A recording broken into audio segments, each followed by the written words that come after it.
چونکہ اللہ تعالیٰ نے قرآن مجید میں فرمایا ہم ان کے گناہوں کو نیکیوں میں تبدیل کر دیتے ہیں جو سچی توبہ کرتے ہیں۔ التائب من الذنب کمن لا ذنب لہ، گناہوں سے توبہ کرنے والا ایسا ہے جس طرح اس نے کوئی گناہ کیا ہوا ہی نہیں ہے، سارے گناہ اس کے مٹ جاتے ہیں، وہ ایسے پاک ہو جاتا ہے جس طرح ماں کے پیٹ سے اس نے جنم لیا ہو۔ یہ کتنی کرم نوازی، اگر ایسا موقع بھی نہ دیا جاتا جو کر لیتے اس کی سزا ہو کے ہی رہنی ہے، پھر تو پھنس گئے تھے، مسئلہ بن گیا تھا۔ لیکن یہاں ہے تم نے جتنے مرضی گناہ کیے ہیں، آؤ مالک کی چوکھٹ پہ آ جاؤ، ندامت کا اظہار کرو، شرمسار ہو جاؤ اور ہاتھ پھیلا کے کہو مالک ہم سے غلطی ہو گئی، ہم تجھے بھولے رہے، دنیا کی بھول بھلائیوں میں پھنسے رہے، ہمیں پتہ ہی نہیں کھتے تیرے حضور ہم نے پیش ہونا ہے، اور اس کا اذعان و یقین تو تھا، لیکن شیطان نے ایسی غفلت طاری کر دی کہ ہم سے کتنی خطائیں سازد ہوگی۔ اب دیکھ تیرے بندے پلٹ کے بالآخر تیری چوکھٹ پہ آ گیا نا، مالک تو کریم ہے ہمیں معاف کر دے۔ اللہ تعالیٰ فرشتوں کو کہتا ہے میرے فرشتوں دیکھو یہ میرا بندہ بالآخر میرے در پہ ہی آیا ہے نا، تم گواہ ہو جاؤ میں نے اپنے اس بندے کی مغفرت فرما دی۔ آقا کریم صلی اللہ علیہ وسلم نے ارشاد فرمایا جب کوئی بندہ جنگل میں جا رہا ہو تو جنگل کے اندر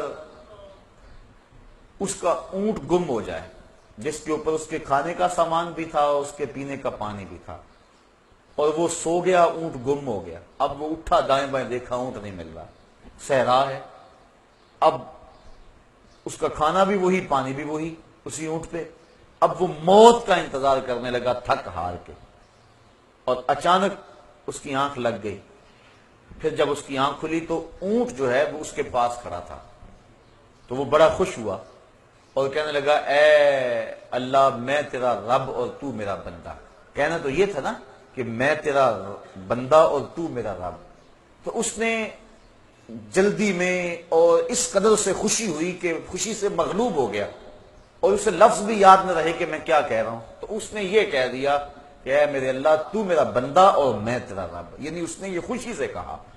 اس قدر مغلوب ہو گیا۔ تو فرمایا کہ صحابہ اس بندے کو جب اونٹ مل گیا اور اس نے مغلوب ہو کے یہ بات کہی، بتاؤ اس کو اونٹ ملنے سے کتنی خوشی ہوئی؟ کہا کہ حضور بہت زیادہ۔ فرمایا جس قدر اونٹ ملنے سے اس کو خوشی ہوئی، جب بندہ توبہ کرتا ہے اللہ اس سے بھی زیادہ خوش ہوتا ہے۔ تو ذرا دیکھو تو صحیح، بلا جس نے جرم کیا ہوا ہو، جو بھاگا ہوا ہو، جب پلٹ کے آئے تو کیا حالت ہوتی؟ باپ کے گھر سے بھاگا ہو یا ماں کے پاس سے بھاگا ہو، استاد سے بھاگا ہو یا تھانے سے بھاگا ہو، جیل خانہ سے بھاگ گیا ہو یا کسی اور جگہ سے بھاگ گیا ہو، بھاگا جب پلٹ کے آتا ہے تو اسے پتا ہوتا ہے کہ میرے ساتھ کیا سلوک ہونے والا ہے، لیکن یہ ڈر ایسا ڈر ہے جب بھاگا ہوا پلٹ کے آتا ہے اللہ کی رحمت بڑھ کے اس کا استقبال کرتی ہے، میرے بندے تو واپس آ گیا ہے، تو اللہ تعالیٰ جل شانہ کی رحمتیں بھر کر اپنے اس بندے کا استقبال کرتی ہیں۔ تو اس عنوان سے بہت کچھ کہا جا سکتا ہے، میں یہی کہوں گا کہ آج موقع ہے، اللہ نے صحت دی ہے، اللہ نے جوانی دی ہے، اگر کوئی بڑھاپا ہے تو بڑھاپے میں بھی توبہ، اب تو وہ کیا کہتے ہیں سورج غروب ہونے کے قریب ہے، دیگرتے دن گیا محمد اوڑک نو ڈوب جانا، ویسے تو پتہ بچے بوڑھے جوان کا بھی نہیں ہے۔ حضرت امام غزالی فرماتے ہیں معاشرے میں ذرا نظر دوڑا کے دیکھو بچے زیادہ نظر آتے ہیں یا بوڑھے یا جوان؟ کہا تمہیں بچے زیادہ نظر آئیں گے، کہا اس کا مطلب یہ ہے کہ لوگ جوان کم ہوتے ہیں، زیادہ بچپن میں مر جاتے ہیں۔ تمہیں پھر دیکھو جوان زیادہ ہیں یا بوڑھے زیادہ ہیں؟ کہا بوڑھے کم نظر آئیں گے، جوان زیادہ نظر آئیں گے، کہا اس کا مطلب یہ ہے کہ لوگ بڑھاپے تک کم پہنچتے ہیں، زیادہ لوگ جوانی میں موت کے منہ میں چلے جاتے ہیں۔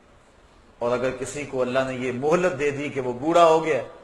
تو پھر اس کو اب بڑھاپے میں بھی اپنے رب سے دور نہیں رہنا چاہیے،